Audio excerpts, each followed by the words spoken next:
What is up, everybody? Welcome back to another Disney podcast. I mean, it feels like we have been gone for like 3.5 months. We promised you the second half of the list that we started 16 years ago, but we're back. We're here, all three of us. You know, life happens, obviously, and it took a lot of schedule finagling, should I say, to get us all three together again. But here we are. We're back for the second half. How's everybody doing? I'm good. I'm good too, guys. Wow, that was like a major, like I was full of energy. I was ready to go. And I was like, I'm good. I'm good.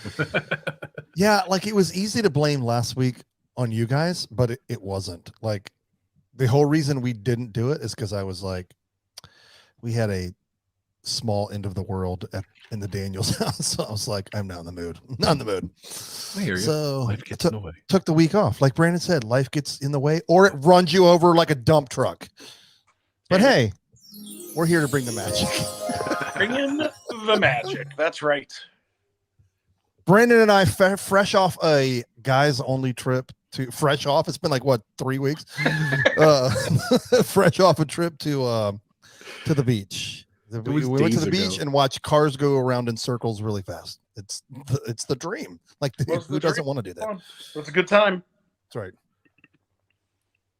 Okay, Rob, since it took like 416 minutes to get to the last episode out, you would think 25 things wouldn't be hard to plow through, but it took a while. But we do have some fun news. So, Rob, you jump in with our first kind of like quick news story. And news and brews, I'm drinking Bold Rock hard cider, fresh from Virginia, and I got my Simple Man with a Simple Van sticker on my Yeti thing, whatever. I'm just a creepy dude that has a van.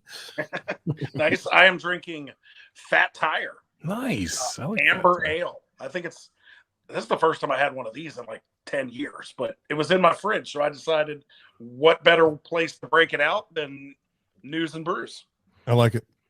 Yeah, I fell under the pressure of it was in my fridge as well. And it's the show. And I always drink boring stuff. But this week I went for the gusto. I got it is officially, thank you.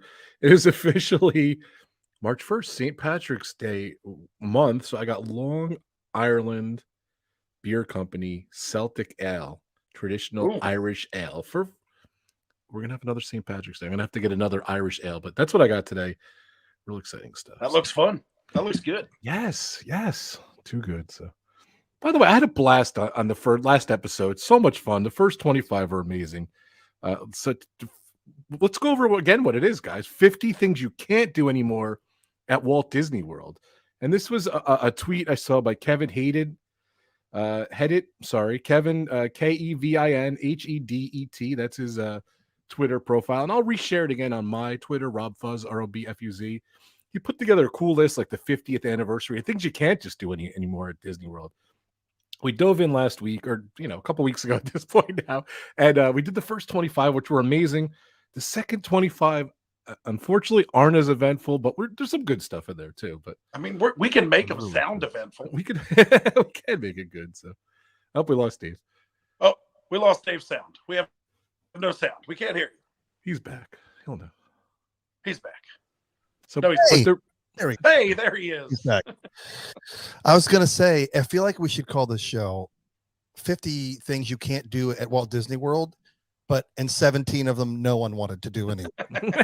This part of the show, yeah, it's too funny. Oh, by the way, too, I want to before we go on the news, I want to say too, we kind of messed up one last time. So, the back lot tour of Disney Hollywood MGM Studios. We talked about the ride where they have the trucker and the water coming down and everything. That really wasn't the part. It was, and I'm trying to find it on the list. If you guys could see it on there, if you could read it off. But it was like the backlot tour water tank. They participated. Yeah, but the thing is, the water tank is when you walked right in and you were like in a submarine and you were in like it was like the pre-show. Yeah, the pre-show. Yeah, and then they made it like the guy from Top Gun. I forget that guy's name. They made it They rethemed it at one point. I forgot what the theme was. Where but people would go by and it would like do bullet holes in the water, like yeah. And I actually did that. I love it. I have a video on my channel, which was amazing. Nice. So I did the one where I was in the pyramid and I had a raincoat and I was looking in binoculars. Yes. And then he just, boom, they exploded the water and everything. That was really cool. And I thought about it after the show and I'm like, oh, we missed that. I wanted to talk about that too. So that was really cool to do that backlot tour. Because the backlot tour was, you got to remember, it was like an hour and a half long because there was a walking part. Then you went on the thing. Whole walk. Well, obviously the whole thing now is Star Wars. But, you know, that was really cool experience. I really loved it. It was cool. Yes. I concur. Yeah, I wanted to fix that. We definitely messed that up. That's what happens when you get news and brews. You just make up your own. You make up your own additions to the 50 things you can't do at Disney World. That's right. Okay. Yeah, participate in the water tank demonstration at the backlot tour, number 15. That was the one we messed up. So wow, we messed it up that early. Yes. Good. Too funny. So who's not surprised? On that note, I'm gonna. Yes. Cheers. I'm already partaking in my guys. beverages. Oh man, this is really good, actually. All right, Brandon, kick us off with some news. We gotta get this through this, or we'll be on this show for. We do. We'll be here for. So, just my piece of news this week. Sunday, I got to experience the myth, the legend that is Tron's Light Cycle Run. Wait, you rode it? It's like open to ride for people? I actually got on it with other people and it moved, which was pretty cool. Check in and all that stuff. You know, we went with a cast preview, so it was kind of a pain. Like we had to check in at the TTC, and then we had to check in at the ticket gate, and then we had to get scanned in at the entrance to Tron. So there were like 3 different checkpoints that we had to go in. Oh, jeez. And then, you know, they weren't doing anything super special. We got a picture taken in front of the Tron sign. And then we actually got to go in probably a half hour before our time. We were supposed to go 2 to 3. We jumped in about 1:30. We waited about maybe 15 minutes to get on. And the queue is honestly not anything special. I expected a lot more. They kind of have a mini pre-show. I don't know. Spoiler alert! If you don't want to know what it's about, I mean, it has been around for 7 years already. It's a little mini pre-show, and then kind of the glass goes from opaque to see-through, and you can see the trains like going under you to go on the ride. So that was kind of. I think that's unique to Disney World. It was pretty cool. That was the coolest part, but the rest of the queue is pretty boring, honestly. Most of the queue, they hold you outside, and then they kind of let you into a hallway. Then you go into the pre-show room, and then you go into the load station. So we waited about 15 minutes. Funny story.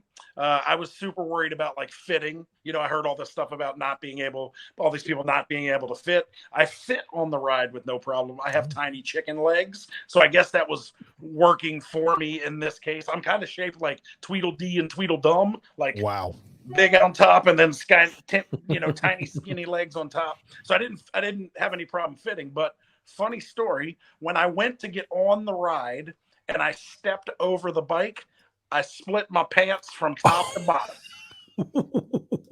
Ripped my pants. So I sit down and I'm like, whoa. So I rode the ride with a little bit extra breeze, but there is a win. There is a win in the story, Rob. He told me the story and sent me the shorts that he ended up buying. These shorts are all-time classic. They are, I don't know, like day glow green with, from the Muppets, Animal's head all over them. Animal all over them. We looked for shorts everywhere. We went to the Star They're Trek. Amazing. We went to the some other shops on Main Street. We ended up at the Emporium, and they had like tight bicycle shorts, and then they had these animal shorts that look like a bathing suit. So I ended up going with them. So that's the funny part of getting on the ride. But the ride itself, not worth 5 years of waiting, I don't think.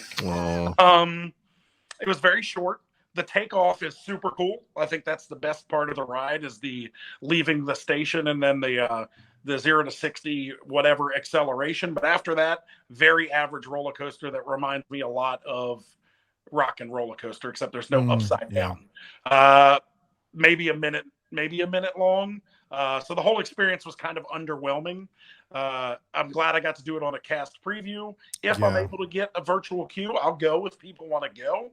But I don't know that I am going to rack my brain and Yeah, be hard pressed to try to get on this ride. Let the hub die down, I guess. Correct. Okay, so question for you. Yes. You said you went at 1:30. Is that correct? I have a sneaky suspicion. This is just a guess, but I can't help, maybe I should say this. I can't help but wonder if this ride is dramatically, I want to say something like absurd, like 100 times better at night. Because for me, you're inside this thing where the story is taking place, and then I know that going outside is part of the story, but all of that is like lighting controlled and screen controlled and brightness and darkness controlled, and then you go outside and it's like freaking Florida sun, and then you go back inside. Like, so I can't help but wonder if at night with the canopy and I feel like that's gonna literally could potentially make it 100 times better than riding it at day. I haven't heard anybody say anything like, oh, I rode it during the day and rode it at night, it's 10 times better. I haven't heard that, but if I know we don't get to choose when we get to do our lightning lane or whatever, but like I am so hopeful, A, that we get to get it, and B, that we get to do it at night. So that's just I can't help but wonder, do you think you would have been more excited, happy, impressed, stoked if it's about 8 seconds outside, right, Brandon? I mean, outside really has no bearing on the actual experience, because you come out of the load station, the very first thing you go into is the launch. You go outside, you see people like hanging out down below, and then you're inside. So I mean, it probably looks cooler, but I don't think it would have made the ride better. No. Interesting. Okay. Nope. So that's my Tron story. I got a good ride, and I got some new pants. Nice. I'm dying to see the pants. Best show. When we're done, they're in the room here. I'll show you before we get off. Nice. Yes. So yeah, okay, I have no story this week other than, Rob said do the Josh Gad story. Josh Gad was a skipper at the Jungle Cruise for a day in Disneyland. Disney made a little fun YouTube video. You should check it out. I'm just a fan of Josh Gad. He's hilarious. But I feel like these publicity stunts are starting to feel a little forced versus fun, right? When I think back to the days of when Johnny Depp would show up randomly at Disneyland and dress up and be like on the ride, like that is like, holy crap, like that's amazing, because there's ties, right? Like his mannequin or his animatronic is on the attraction, and then he's there in real life. But I feel like these like celebrity appearances, they don't tickle my fancy. That sounds. He was in full weird uniform. He had his Josh little name tag on, and it was something with Josh Tomorrow too. And he mentioned something about, in his spiel, he mentioned something about Josh Tomorrow, and then Josh Tomorrow commented on the Instagram post, which I forgot what the pun was, but it was a really funny pun. So there's my I'm not going to mention a story. That was good though. in true Dave fashion. Let me make. I'm not going to talk about it, but here it is. What do you got, Rob? Yeah, it's March 1st. We're recording the show, and today is Mandalorian Season 3 premiere, which is awesome. I waited till my son came home. Me and John Fuzz, we watched the episode right after school. The episode was really good. I really liked it. It's back. I actually noticed how much better the technology's getting too, and it looks amazing. Goguru looks amazing and everything. And to celebrate, they announced at D23 that Mandalorian was going to be in Disneyland, which mentioned it earlier, and Brandon's like, yeah, it's at Disneyland. I'm like, no. Mandalorian did walk around Galaxy's Edge in Hollywood Studios today with Goguru on the side. That's the awesome. Little animatronic Goguru was there. It looked amazing. He just walked through. I don't think you really got to take pictures with him. I don't know it was unannounced. I was surprised. I saw a couple people post about it, but Mandalorian, Galaxy's Edge, Walt Disney World, that was unannounced. I think it was just to get some interest in the Mandalorian Season 3, which is an amazing episode. 8 episodes. It was very smart. I thought it was really cool. So who knows what the future is of him in Disney World, but it was really cool. And that's those inorganic things that Dave was kind of talking about, right? Not that publicity stuff. Yeah. Like that's the stuff that gets like true Disney nerds excited, is when something like that just pops up and you just happen to be there, right? So I do actually have something. Okay, so I used to be an avid runner, and you can't really tell anymore. And so I did several like RunDisney events. Well, so I still follow some pages on social media, and of course the marathon was this past week. And I think this is part of it, but like there was a super rare appearance, and that is Raya from Ryan the Last Dragon was one of the like people on the course, or maybe a part of the event. I don't know what it like. That is for sure a first, right? She hasn't been anywhere, right? I mean, can anybody think of any place she's been? So that was kind of cool. I mean, super underrated movie. Like, I wish that, like, I feel like that. I feel like the timing of that may have hurt it. Like, I don't with COVID. I just because I'm all like that. Like, she deserves her own. Like, that movie was phenomenal, incredible story, incredible. Like, the comedy in it, like, great voice actors. I don't know. Sorry, different rant for a different day. But wow, what a cool appearance to have that. Like, love it. Yeah, definitely. Okay, let's start our 6-hour show. I don't think this one's going to be 6 hours. I think we're going to fly through this. I think it's going to be pretty quick. We got to 25. We're on 26 now, so that's pretty. We're on 26. So. Go ahead, Dave. You read them off. So. Okay, here we go. Number 26, Minnie Moo. There was an actual cow purchased by Disney in 1990 for an undisclosed amount. I don't know why that's important, but Brandon included it in the notes. I mean, that's what on the story, I'm like trying to research, because this is like 1990. That was like, I went to Disney for the first time in 1990. I do not remember a cow, but to me, I was like, this is a really random story. So I'm going to try to do some research and see if I can find out like how they got this cow. And they made it like a big thing to not disclose how much they got Minnie Moo. So I found it super interesting, so I wanted to put it in our notes. Shut up, Dave. That's great. They paid him in what's it called? Park hopper passes. They got 50 park hopper passes. That's right. Okay, so where did Minnie Moo live? Epcot? I know where Minnie Moo lived. I believe she was on the farm at Fort Wilderness. So you'd have to go over there to see it. They didn't. You know, it's just a stupid promotional gimmick, just like we're talking about gimmicks. You know what I mean? Just go see her. And, you know, the spot looked like a hidden Mickey. Woo! It's pretty cool. But the things that people were entertained by in 1990. There's no cell phones then. You got to remember. So number 27, another Pleasure Island story. I wish I had the music for that. There used to be midnight fireworks at Pleasure Island. So it was like you could go to a park, running over to, at the time, don't correct me in the comments, Downtown Disney, because that's what it was called back then. And you could like leave Magic Kingdom, hop on the bus to, I almost said Pleasure Town. Wow. Pleasure Town. That's a whole different theme park. And that's our show, folks. We've lost our G rating, and we'll see you next week.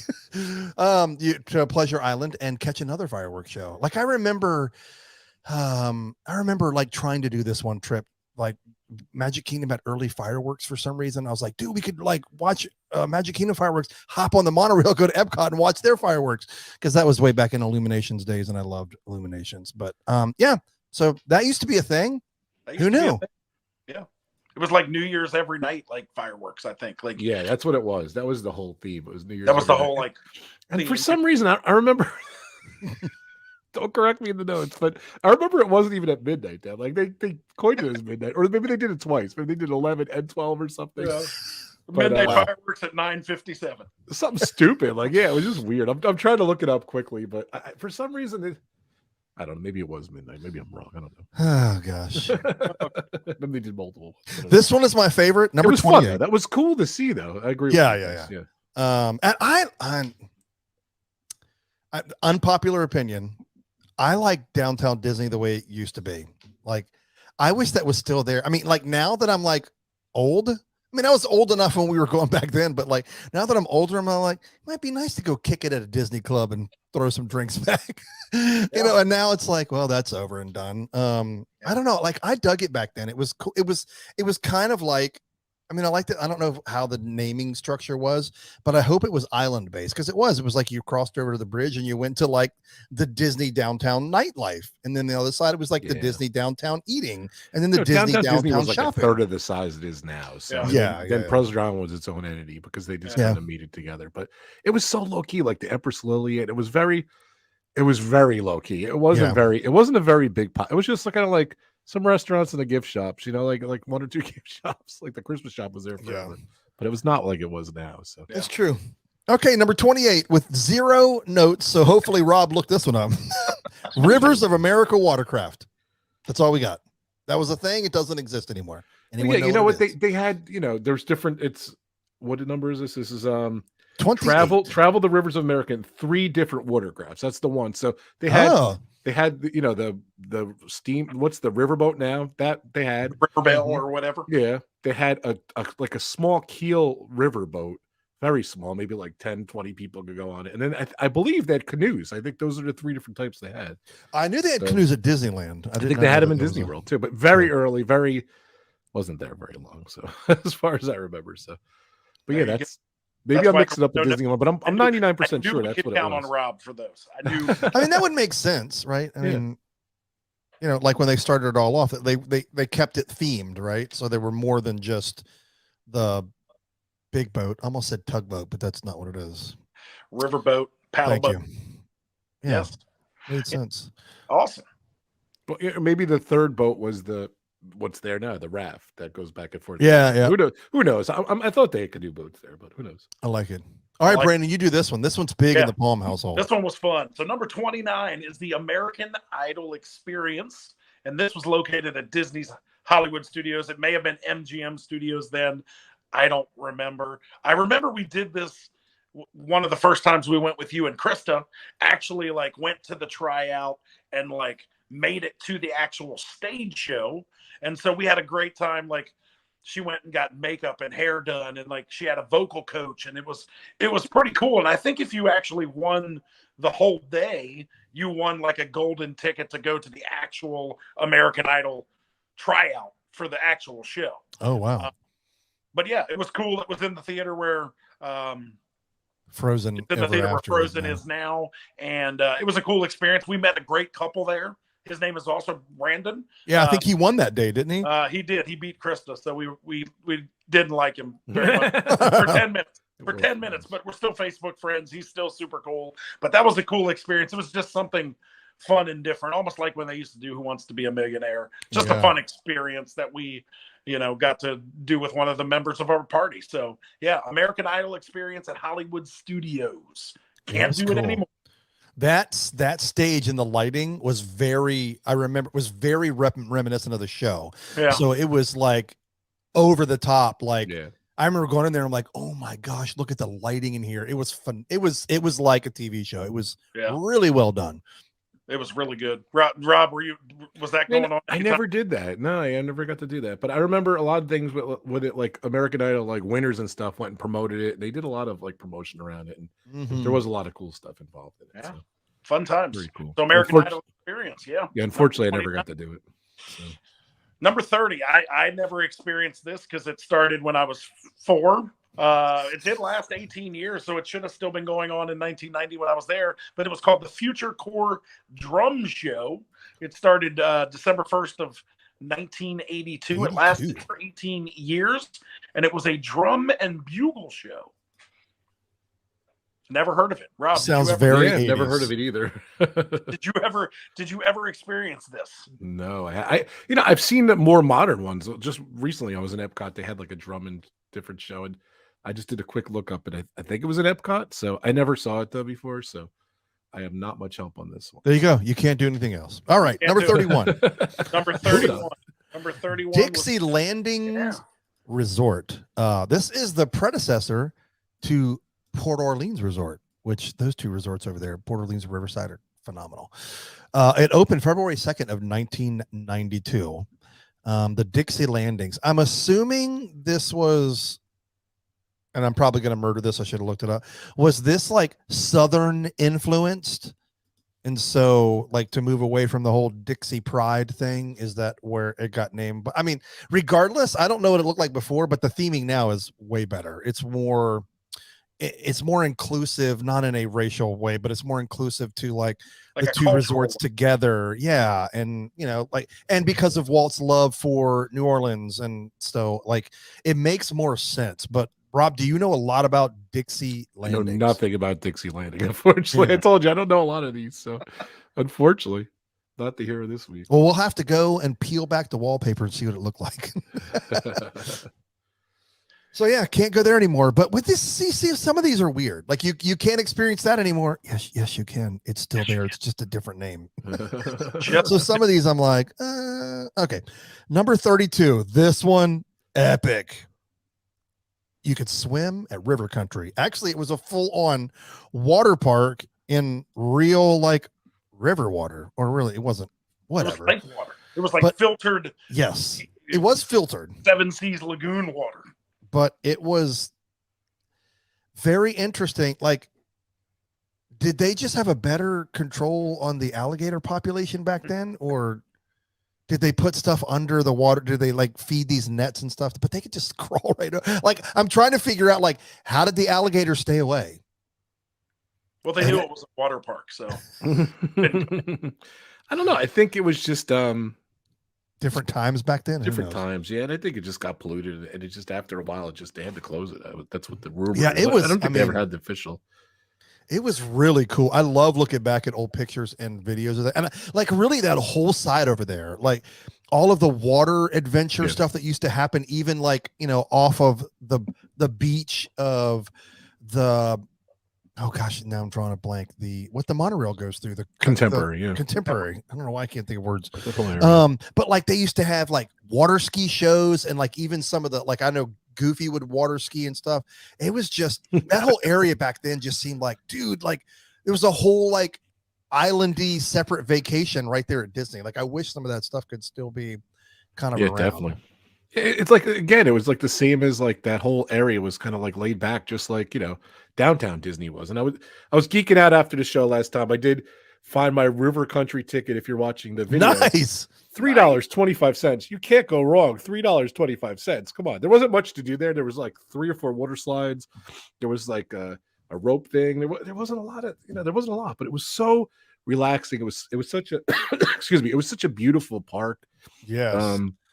Unfortunately, you got to see a lot people do that exploring. What is the thing? The expedition exploring, whatever. Yeah, I know what you're talking about. Like, yeah. So if you haven't seen things, this other than pictures, what's really cool is you've got these guys and ladies, I'm sure, that will go in, like they've snuck in, and their videos on YouTube, and they go through and show you kind of the range. Because basically, for the most part, Disney they closed it and didn't touch it. And this is how many years later? 30, 40 years later.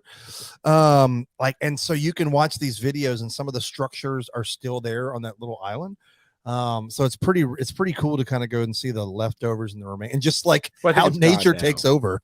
They're supposed to do like a River Country resort kind of thing there, and I think they leveled it. They started it, they abandoned it. And unfortunately, they abandoned that too. But it was just it's just like, when you get to swim in a lake, it's just a lake. I have another picture it's here. So rad on the video, and you had to walk through the river to go to the back area for the water slides and everything. It was just it wasn't that crowded either. Like it was very limited to the capacity. And I went twice. I didn't realize I went twice, but I did. Wow. Now, to the best of your recollection, was it a sandy bottom, or was it was rivers that are like gross and slippery and it was really well kept, really well done, and nice. It was just old school. You got to remember too. This is like when did I go? What year is this? This is like the 70s or whatever. I think late 70s. I went, maybe early 80s.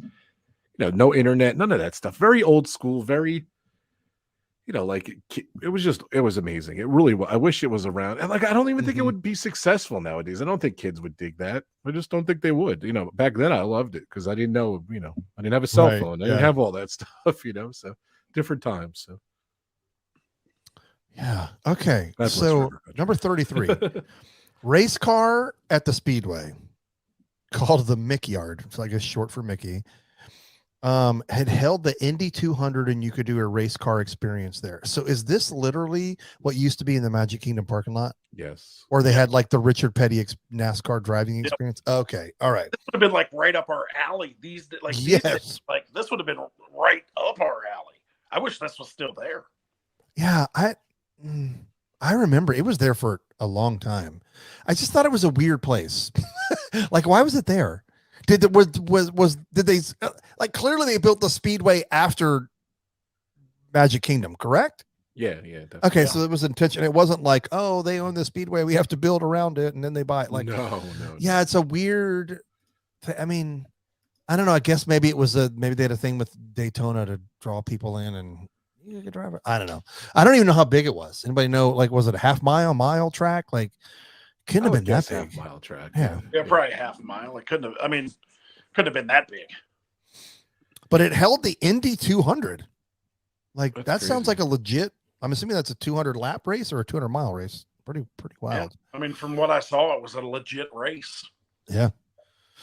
Okay. It was a pretty neat track, and I think they had hidden Mickey in the middle, like in the lake. You know, it was and Richard Petty. Wasn't it like the Richard Petty the Richard Petty driving experience too. I don't think they mentioned that in that comment, but it's pretty neat. I think there was some legal things involved, and that's why it went away. So yeah, probably. So that's as much as I can recall. So I just don't. That makes sense.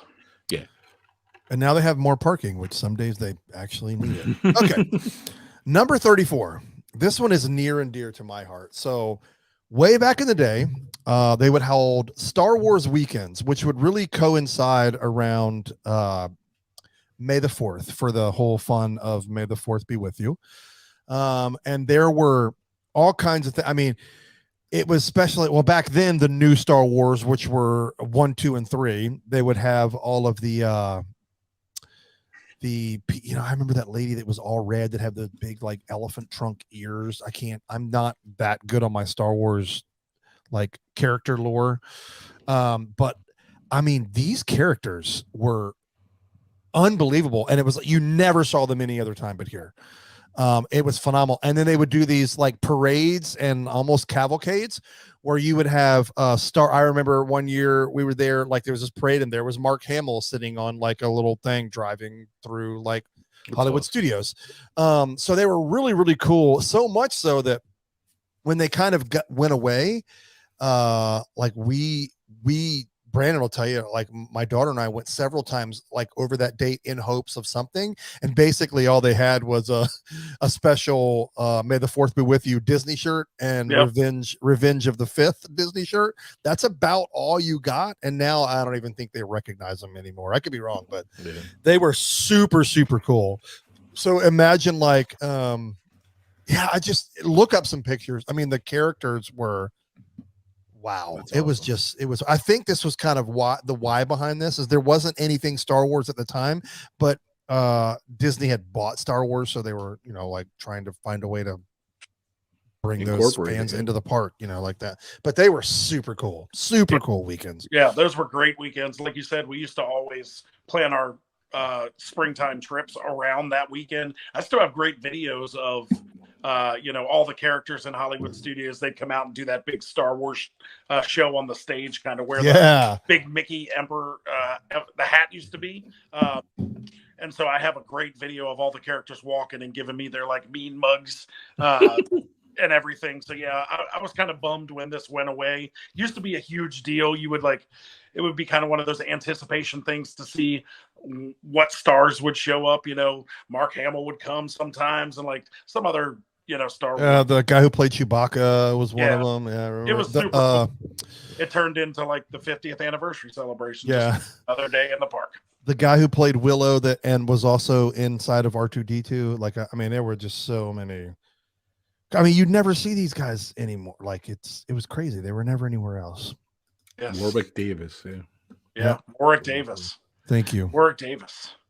Rob, why don't you do a couple? Yeah, let's go. Let's go, Rob. Yeah, so mouse boats. I actually did this one, so I'm glad you picked me for this one. So they did the next one too. So mouse boats, drive a water mouse boat. So that's all it says on this list. In our notes too, Brandon put 7 Seas Lagoon. You could rent boats. So I actually got to do this the one and only time. Thank you, parents. We stayed at the Polynesian in 1983. I actually have video footage of me and my dad and my brother riding these boats. So I think it was me and my dad, and my brother was alone too. And I don't remember how bad it went, but it was calamity did ensue. So there's just footage of my dad yelling at us, and we're goofing around and everything. And Brandon seems pretty unsafe to me, and I agree with you, Brandon. It was very unsafe. So I don't think I can imagine in today's world, like, just here you go, here's a speedboat, just have at it. Like, it just seems reckless to me, but Yeah, it kind of reminds me, and I don't think it's on this list, the Skyway over at Magic Kingdom that went from Tomorrowland over to Fantasyland. Like, I don't think in 2023 that would fly either. They took it out of Disneyland, they took it out of Magic Kingdom. Same thing here. Like, I don't think like people, You know, just the amount of people going back and forth on the water and just in general. And then you got to worry about the ferry boats that are bringing people from the parking lot to like that's a lot of stuff going on. Yeah, I rented at the Polynesian, and it's funny because actually right outside the Polynesian they had a wave maker. I don't think they ever used it. Maybe early 70s they used it, but they would create waves on the Seven Seas Lagoon. So what a disaster that was. That would have been so, wow. I'm assuming you guys never did the motorboats or never rented the boat. No, I remember them being there, but I do recall that. My parents were like, no. And I think that you could rent sailboats too, like all different kind of boats. They had all different kind of things. The little boats, bigger boats, sailboats. They had a bunch of different stuff, but we did it. It was fun. You know, again, I think we were there 4 or 5 days. All they had was the Magic Kingdom then. So the Epcot wasn't even open at this time. So you got to remember, it was just those resorts, Magic Kingdom, and maybe downtown Disney. That was it. So simpler times. I don't think it would fly again nowadays. So nice. So number 36 is take a hydrolator to Sea Base Alpha. Do you guys even know what that is? Or nope. Okay, so living with the living seas, whatever it's called back then. Yeah. Seas with Nemo, that ride. That was what this was. So that ride actually was converted from I forget the name of I think it was just called Sea Base Alpha. You would go in, and the part where you walk in, which is my favorite part, it's probably my favorite queue, where you walk in, Finding Nemo in Epcot in the Seas with Nemo. That whole part there was this part you would watch a movie, the most boring movie ever, but I loved it. I think it was great. It was maybe like a 5-6 minute movie. You would have to sit in the movie. They would fill the theater up as it would come in. And after 6 minutes, you would get up and you would go in like fake elevators and like it would pretend like you're coming, like would shake, and then it would go down, and then like you're underwater now. You're in the hydrolator. So now you're going to go on the ride, and instead of Nemo and stuff like that, it was a lot more open.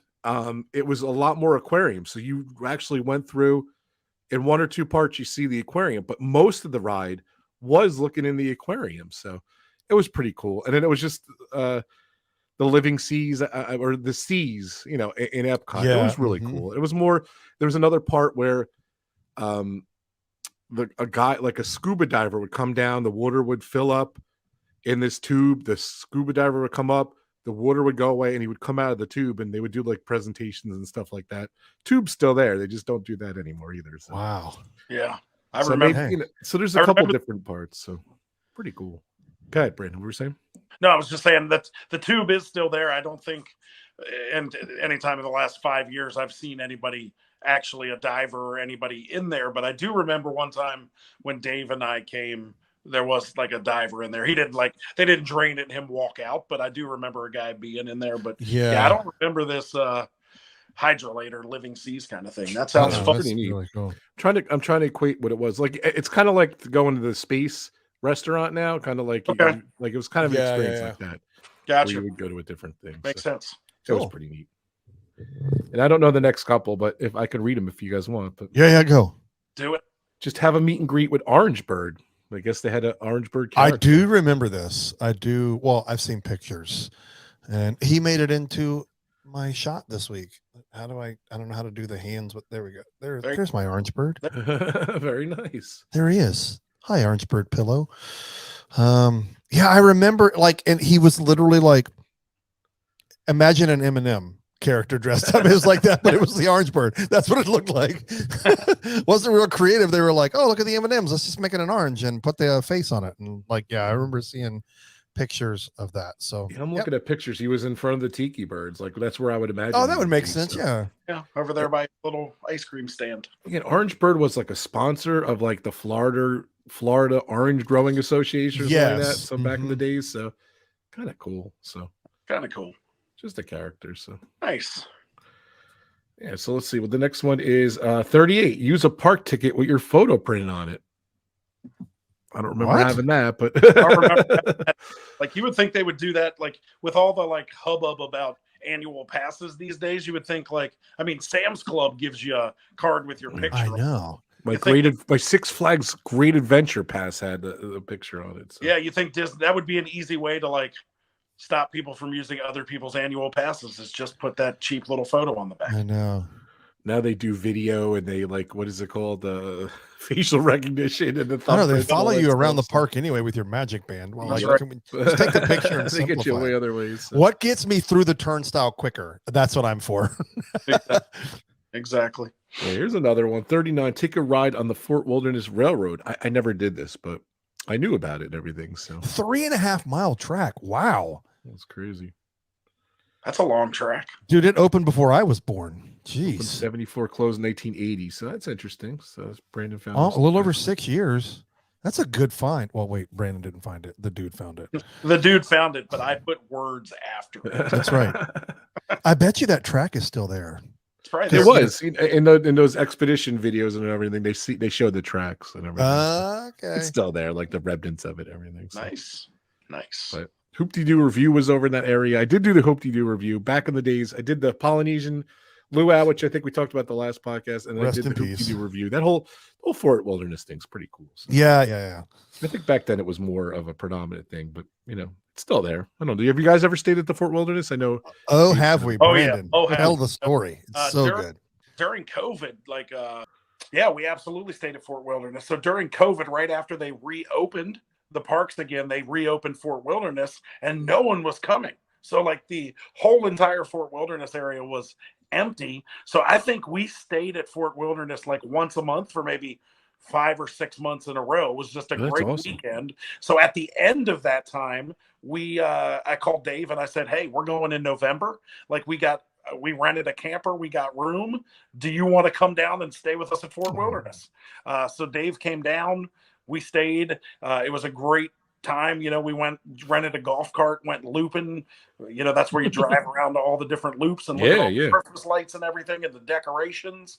So we had a great time, sipped on some adult beverages, but it was kind of creepy and crazy because a lot of the campground wasn't open all of the way. So there was a lot of spooky parts. But yeah, Fort Wilderness, we love it. We haven't been back. It kind of became sad to say, like you would think that the prices would keep certain groups of people out, but it's kind of become, people who didn't camp a lot have started camping. And so it became rowdy and loud and people didn't pay attention to noise, quiet hours and things like that. So it's a disappointment, but we really loved it right after the pandemic. That's awesome. Jealous. Hope we lost Dave again. I think. We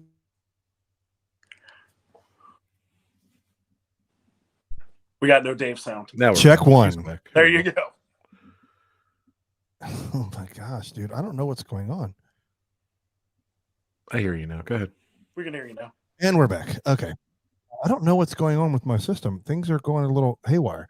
The really cool thing about this is the very first time I went to Walt Disney World, it was I think 1979. Maybe 1979.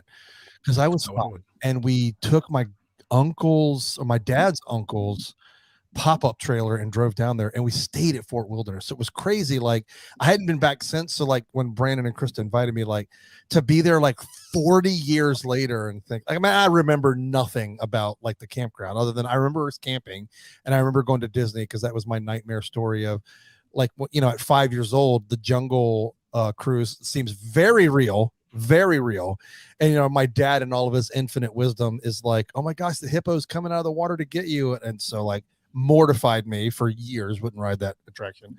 But yeah, it was kind of just the way just being back after all that time was super cool. That's awesome. That's a cool story. So yeah, I was same exact thing. I was around the same time. And I was terrified too as a kid. So I love those stories though. All right. Let's see what the next one is. 40. You guys, that was great stories. Fly into Lake Buena Vista STOL port. Stole port. I don't know what that means. You guys have notes. I'm not sure. Do you guys know what this is? Yes. Do you know what this is, Brandon? I don't. So you want me to explain it, Dave? Or No, go ahead. Talk about it. So, like, if you're looking at the Magic Kingdom, and the driving experience is right below it. If you would look at that, right to the right where you drive in, kind of in the woods there, they had actually an airport. I don't know if you guys knew that. So it was not like, me and Dave are going to fly down to meet Brandon in the airport. It was like a private like jetway for small jets and everything. Yeah. So, you could look that up too. The Walt Disney World Airport. You can look it up. It's still there. It's still a nice straight path. There's buildings and stuff that are there. They use trailers there. It's kind of maintenance and stuff. Yeah. It was very packed when they were considering whatever they were going to do at the old water park. Like it was full of stuff when they were going to build something over there, and then they stopped, and I think they're all gone now. But gotcha. Yeah, it was really cool. Yeah. Walt, Walt flew in there. I think Walt landed his plane there. I think it was kind of early. I don't know, but who knows? That was like a corporate thing. So Gotcha. definitely. So all right, 41. Go parasailing or water skiing around Bay Lake. Dave talked about this earlier, but they definitely don't do this again. It's kind of the same as the boats and everything. I can't imagine someone parasailing around the Magic Kingdom. I don't know. What do you think, Brandon? Yeah, I can't. I could not imagine this right now. It would just look super awkward just to see this happening. I mean, with all the boat action that's just ferrying people around, like I can't imagine any of this. Like a boat driving through somebody's parasail line and like floating off into the woods around the Magic Kingdom. It's comical to me, but I can't see it happening. It's kind of cool that it used to, though. Yeah. Yeah, the 70s and 80s were just a different time, man. Yeah, you see those pictures on like brochures from back in the day, like they have the contemporary, and then there's like a guy in a big parachute with a parasail in the background, like "Come see Disney," like that. And everybody thinks parasailing when they go to Disney. Water skiing was big when I was a kid, though. They had a water skiing show at SeaWorld. They had a water ski show at Cypress Gardens. It was huge. They had a water ski show at Six Flags Great Adventures. So water skiing I think it's just a relic. I don't think many people water ski much anymore. No, it's not really a thing. Nice. All right, someone take this over. Go ahead. Is this 42? 42. Take it, Brandon. Yeah, this is the Walk Around the World brick, and I think these were at the entrance to the Magic Kingdom. These were like the things that you could put your name on and memorialize your trip at the Magic Kingdom. They just ripped these up a couple years ago. Started doing the renovations, so everybody was like freaking out, and you could go, quote unquote, buy your brick, but it really was a replica of your brick. So it wasn't really your brick. So when we first moved down here, everybody and our mother was like, "Can you go find my brick and take a picture of it?" So we sent so many pictures for people back to them where we had to find their brick. And believe me, they're all worn and gross, and you can barely read them. It was a fun little scavenger hunt game for a couple hours every other week when we went to Magic Kingdom. But you can't get these anymore. Obviously, they just did away with them. They didn't move them to anywhere else. But yeah, they were kind of cool memorial keepsake for your trip to Magic Kingdom and Disney World. That's awesome. Number 43. The one that rings no truer than any other. That doesn't make any sense. The one that is such heartbreak for so many people, and that is, y'all ever heard of the Magical Express? You ever heard of that? What's that? Yeah, it is this incredible thing that when it started, and for the majority of its time, you could fly into Orlando International, which is MCO, and when you left your home destination and flew into Orlando, you had these special tags. They were typically yellow, and you would ride the Magical Express to your hotel room. But what was great is you could get off the plane, walk straight down to the Magical Express area, get on a bus that took you to your resort, check in at your resort, head to the theme park, and come back that night, and voila, all of your luggage was magically in your room. So it magically expressed you to your hotel and magically expressed your luggage to your hotel room. And sadly, COVID changed that, obviously, and then they reopened it, but not with doing the baggage anymore, so it didn't feel the same. No. We actually used it for the last time for the launch of the 50th when Matthew and I flew down there, and it wasn't the same having to go and get your luggage. It felt like a commoner. But yeah, this one broke a lot of people's hearts. It's still in existence. It's just run by Mears, MEARS, which is a bus company that that's ran the actual Magical Express all over the country. Yeah, they always ran it. It's just I know, now it's weird. That's what it's called, Mears. So they're not like branded Disney pretty buses anymore, and it costs like kind of like if you ever flown to Vegas and you take a shuttle to your, it's about the same price. It's like $16 each way a person or something. No, like that. It's like not $50 a person, I think. No, the Magical Express, no way. Yes. No. Mears Connect is like it's $32 round trip. Yeah, 32 round trip. Okay, yeah, $16. That's more than okay. You're saying so not too bad. 16 each way. 16 each way. Yeah. Okay.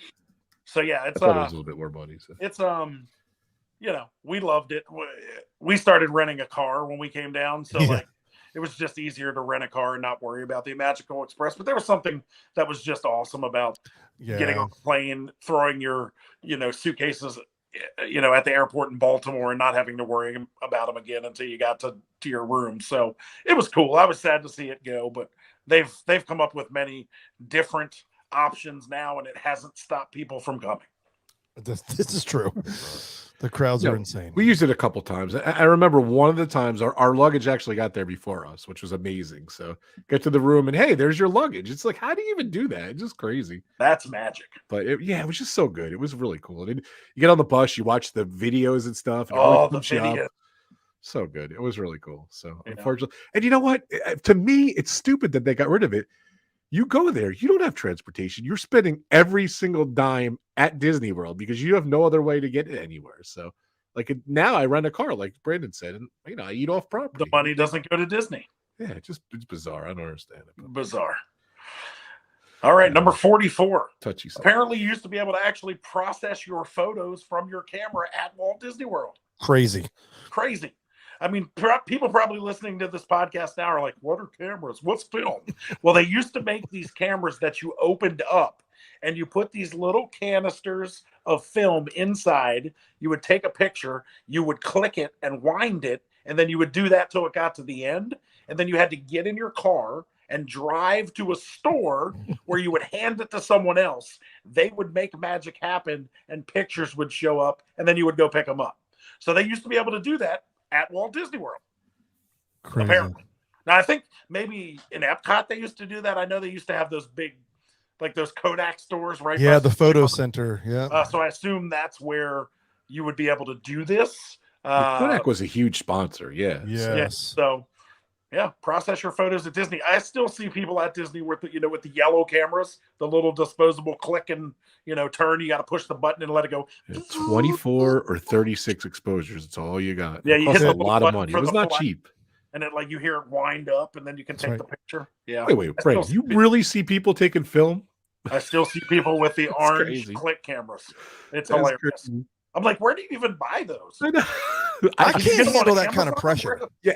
Out of high school, I worked at a 1-hour photo mat, and wow, I loved it. It was great. I'd never trade it for the world, like the develop film and go through the so cool. Do all that stuff. It was amazing. It was fun, but I just where you buy them. Like, who develops them?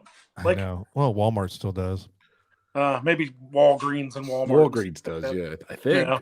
But now, really, they make most of their money. Like, you either bring your phone or bring your SD card and pop it in their machines, and you sit right there and choose them. Yeah. But I can't. I just remember, like now, like especially someone who does video and photo work for a living.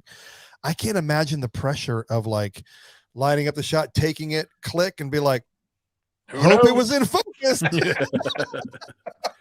It's a lot of pressure, man. A lot of pressure, man. Okay, Rob, you got to take this one. View animals on Discovery Island. Unfortunately, believe it or not, I was never at Discovery Island. What? Which is a shame. It was, you got to remember too, like that's just another, like that was a day-long thing. Yeah, you're right. And early on, like it was funny. We went to Circus World, we went to Cypress Gardens, we went to Sea World. Like when we did off-property stuff, later on Universal's, like we were very limited when we were going to be there. So like, I'm really dreading that I never got to go to Discovery Island, but it was very cheap. It was maybe like $1. It was such a joke. Nice. Price wise, but it's another, again, it was across from River Country. You could see from River Country, you could see Discovery Island. Very cheap. It was just, you walked around, you saw parrots. There was like some monkeys. There really wasn't much there. It was like just a nice secluded island, very quiet. It was between, Fort Wilderness and the Contemporary in there, and the island's still there. And again, is that where that guy like got caught like living? Yeah. Again, there's those explorers have explored what it is. It is overgrown. It just sits there. There's no land, no nothing. So yeah, I regret. The interesting thing is Brandon put in the notes, which I think is a good call out. And he said, this is kind of like half back. Because if you go to Animal Kingdom and that whole entrance, whether you go left or right, where you're going around, there's all kinds of like wildlife and animals like on display right there. So they kind of brought it back in a sense. Right. So that was another reason why they probably, I'm sorry, Brandon, go ahead. No, you go ahead. Yeah, you're probably saying the same thing I did. That's probably why they never brought it back, because of Animal Kingdom. Yeah. They decided to make a park instead of a creepy island in the middle of nowhere. Yeah. It's too funny. I wish I went there. So I'll do 46. Listen to a live steel drum band in Adventureland. Yeah, it was probably right next to the Orange Bird. They had the bands there and everything. So, like they still have some kind of entertainment here and there, but that was cool though. It was very like to go through that land, like to hear those steel drums and everything. It was pretty awesome. Like to hear those. I have a check that I did it. So I did 24 of the 50 items, by the way. Almost 50%. I don't think I revealed that on the first one, but yeah, so that was one of the things I did see. Just put you like relaxing, different times again. It was just really cool that you walked in Adventureland and there's these guys playing the steel drums and everything. So very neat. I think Go ahead. Only thing that's I was just going to say the only thing that's kind of reminiscent of that is the guys, the janitors that play the trash cans at Epcot. That's kind of the same kind of vibe and feel, but obviously there's nothing like the sound of steel drums. There's like I remember when we got off the boat, like on our honeymoon. When we got off the boat on our honeymoon, like we got off in Grand Cayman, they were out there just playing, and I was like, oh yeah, I need a mixed drink right now. But were those bucket guys that's where the earlier one was those the corp band. That makes sense. Same area. Bugle guys. The bugle guys, same area. That makes sense. But I think they do kind of this kind of stuff in Animal Kingdom, like they used to have like the African band there and all that stuff. They kind of came back. Kind of. And then COVID, and then they went away. So what's number 47? Top of the World Dinner Show. I don't know about this. DVC lounge essentially at the top of Bay Lake Tower. Cool place. It's a very good place to watch the fireworks if you can get up there. But I did not know there was a dinner show up there. It's the same location again. Yeah, no, it was the luau, the Hoop-Dee-Doo review, and then they had this. And I never did this, the Top of the World. And it's just so funny. Like you guys got to watch. I think Dave probably watched it, but on my channel in '83, I was an innovator. I went and brought my camera. I bought a tripod. I kicked my parents out of the room, and I filmed like 30 minutes of what happened, what was going on, and it really gave you a sense of what was going on in Disney World. And in there, they have like showgirls, and that's the only footage I ever saw. And I think it was adults only, and it was cool, like you said. It was just in that area where you see the fireworks and everything. It was an adult, it's like a Broadway review, I think, something like that. But like in that footage, you see like the different parts of it and everything. So I mean, I feel like I could be wrong. Like, and I feel like this is a whole topic. We could cover a whole show on this. But I feel like one of the things that separates the Disney of the old from today is they tried to bring things in that weren't Disney related to try to attract more people. And so I actually like that approach. I don't know if that's the right term for it, but like Pleasure Island, right? Have a nightlife crowd for the 20 somethings, bring the teenagers that don't think Disney's cool anymore. Now they're in their 20s. Before they, there's this big gap until they have kids and then they come back. Pleasure Island was something to draw them in. But then you've got the husbands or the dads that I don't want to go to Disney, but you've got this Top of the World dinner show, or you've got all of these watercraft adventures or a water park, right? Well, I mean, they have water parks now, but you know what I'm saying? I feel like I like that Disney of old where they kind of had a little bit of everything. I get why they've streamlined it now. Like I get, right, because it was kind of like they're all over the place, but I like that it was this destination where you could almost experience anything. Yeah. And it wasn't just Disney specific. That's what I think was. And you got to remember too, it was just the Bay Lake or whatever, and that was it. There was nothing. Right, all the other stuff was not there. It was like a destination resort, like the Poconos or the Catskills or anything. It kind of had that vibe, and that was a whole day that you didn't have to go to the park because there was so much to do at the Contemporary. Yeah, and in the water and outside with the boats and the parasailing and the Discovery, like the water park. It was nuts. It was really cool. Okay, go to a class at Disney Institute, number 48. You could like I don't know what this is. The Disney Institute is like, isn't this where like people go and like study and like it was like a corporate thing. Like like you would have the corporate meetings and stuff like that. Yeah, and you could get like this like a certificate of achievement thing, right? Like businesses and stuff would see that. Okay, I thought this was you would learn like team building and and things like that. Create better leaders through the Disney mentality of leadership. Yeah. It used to be like a cool thing to send, my company sending our team to the Disney Institute. We went there for 3 days. We learned how to hang out. Rob probably has a certificate. Yeah, Rob. Yep. Certificate of completion, RobFuz. I love it. I actually did this 2020, believe it or not. So wow. I did in 2020. And it doesn't exist now? It was online. Okay. This was something different. I think it was like you would have like the corporate thing, and I think it kind of faded away, and then they kind of just brought it back recently. This was this is Disney's approach to business excellence, and it was like someone actually gifted to me. Their company paid for it, and they couldn't do it, so they said, "Hey, you want to do it?" I'm like, "Hell yeah, I'll do it." So I think I spent 4 or 5 hours, and it was really cool just to find out the Disney way, the way they do stuff and everything. I'm going to throw this out there.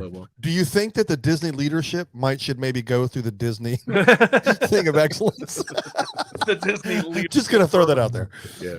And it's funny, I forgot about it. And I'm like, oh, yeah, I did it. It's on my wall here. So I did hold it up. So. Okay, I'm super excited about this next to last one. All right. Go for it. Number 49. Segway tour of World Showcase. What's more important is we actually have, Brandon and I have a Disney Segway story that has nothing to do with this, and that was at Epcot in the Innovations. One of the things that you could do, and like our two wives on our very first trip that we went together, you could take you could hop on like a Segway and like motor around inside the little thing. And so I guess they turned it into this, or that was already maybe pre-existing at the same time. But yeah, you could take a Segway tour of the World Showcase. Like that would be there's zero room to do Segways, like with all. But I remember seeing people do this. Yeah, I remember seeing people do that all the time, and I think, and that was like when Segways first came out, when we did that thing inside of Innovations, and we ran into the walls and ran over people and children and things like that. But, like, could you imagine trying to go through the World Showcase on a Segway right now? I mean, look at people on scooters, like while drinking, what, a beer in your hand, while drinking. Oh my gosh! Segway around the world. Segway drinking around the world. That's awesome. What could go wrong? Well, if you guys remember too, Disneyland, what's it called? Carousel of Progress closed, and they did Interventions in Disneyland too.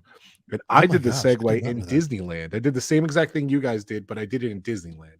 Nice. One and only time I ever rode a Segway. It was the coolest thing in the world. I think I have footage of it somewhere too.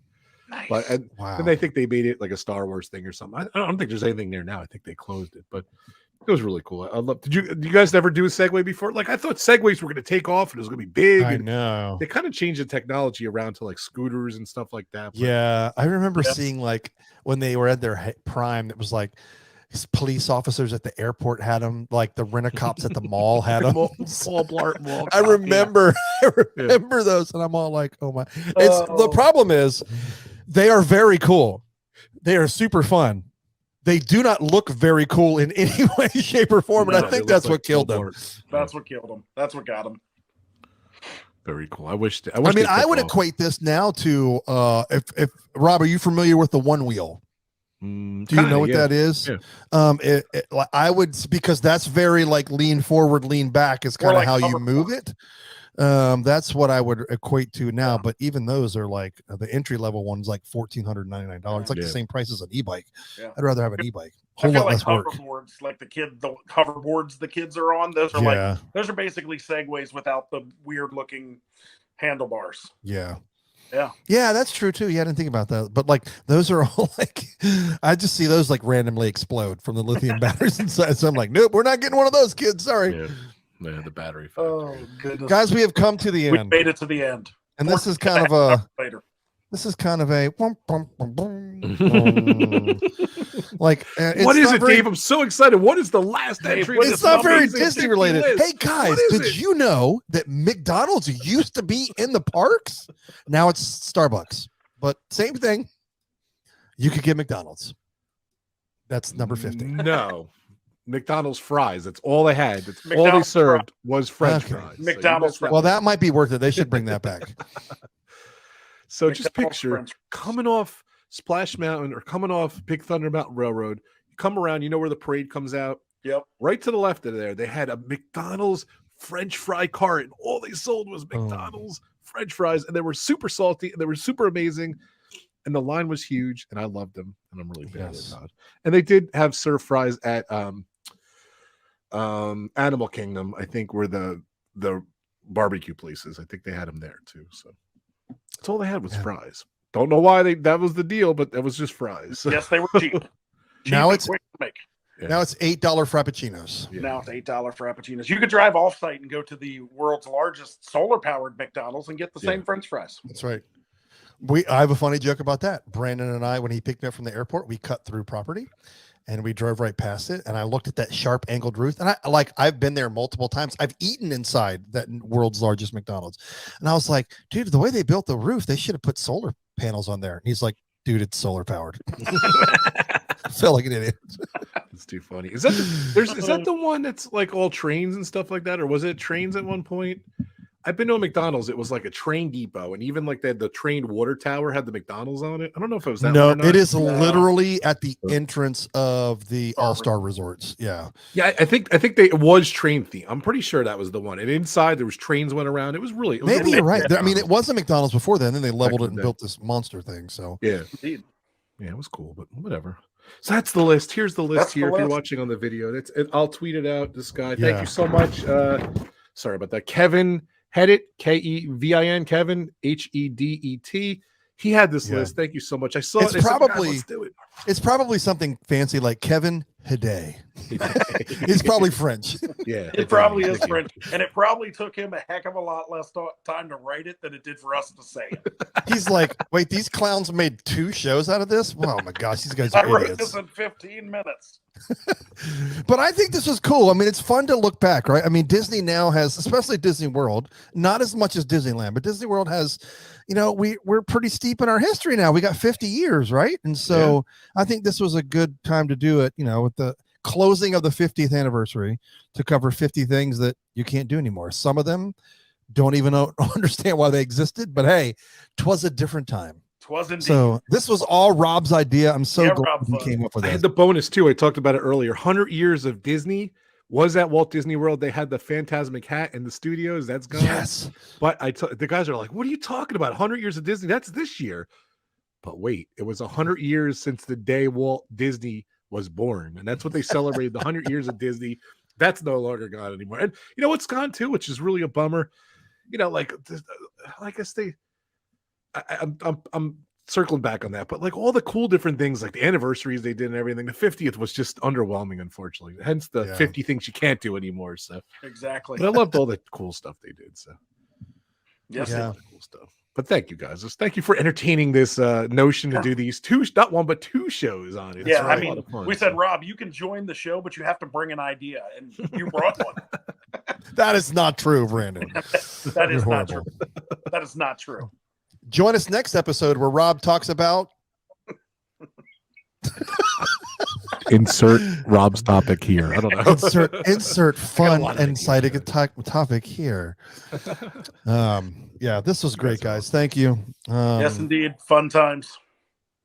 Rob, when are you doing your next 6-hour marathon of streaming? Do you have one planned? You never know. That's why you got to subscribe. YouTube, RobFuz, RobFuz. Well done. RobFuz. The tease. Instagram, Twitter, Facebook, and of course YouTube. That's where I post my retro, mainly Disney videos and everything. I don't know. Soon, I don't know. I still got a ton of stuff. I keep coming. With different videos and stuff coming out. So I'm going to announce this. Rob and I talked about something. Unfortunately for Brandon, he's finding out about this for the first time right now. Always. And Rob doesn't know I'm going to say this either. So forgive me, Rob, but we're going to try something. So if this is maybe the first time you heard or saw our show, welcome, because Rob is going to put, I believe, this episode on his channel. And see if he can introduce his audience to this chaos that we call Another Disney Podcast. Nice. Yeah, I'd love to put both of the episodes, part 1 and 2. So. Let's do it. So, yeah, speaking of 6-hour marathons, both episodes will be on RobFuz's channel. So, hi, RobFuz's team. Hi, RobFuz's team. If you made it to the end of the episode, we are happy. We welcome you. If you look for us further on social media, you will be highly disappointed. But Rob may be doing something with that soon as well. I'm going to try to be better. I'm going to try to be better on our Twitter. I'm just going to retweet everything Rob says. Done. Too funny. So much. Okay, you guys are the best. You're the best. Sorry for the week lapse. It was just a life good to me. This is good. This is good. Rob, you're the best. This is good. Can't wait for the next stream. This is the way. Go watch the Mando. And it's Grogu. It's not Baby Yoda. Until next time. Bicycle. Peace.